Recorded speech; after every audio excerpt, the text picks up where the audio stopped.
Mpendwa, ukiota ndoto uko na watu mnakula nyama kwenye ndoto na huwajui, na ukiangalia sura zao ni kama ni watu ambao wapo kwenye sherehe fulani, lakini pia ukiangalia pengine mavazi yao mara nyingi nguo nyekundu au nyeusi, ni dalili ya kwamba umeshafungamanishwa na wachawi. Na wanachofanya huwa wanakupiga muhuri.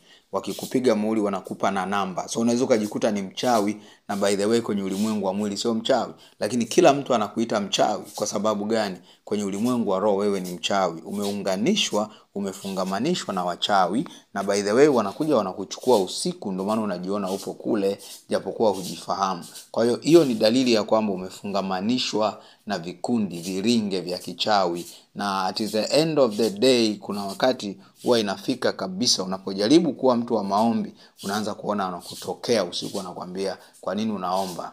Hujui kama wewe ni mtu wetu? Na kuna wakati unaota ndoto kama hizo. Kuna wakati unaona babu yako marehemu aliyekufa anakuambia, mwanangu, chukua hii fimbo, chukua huu ulisi. Hiyo ni alama ya kwamba umeingizwa. Huyo babu yako ukimfuatilia vizuri ukagundua ni alikuwa mchawi au mganga, maana yake kupitia yeye alikuinitiate, akakuingiza kwenye yale mambo. Kwa hiyo ni jambo la msingi la kuingia kwenye maombi, kutafuta mtumishi ambaye atakufungua. Karibu sana kwenye group letu la WhatsApp, na Mungu akubariki.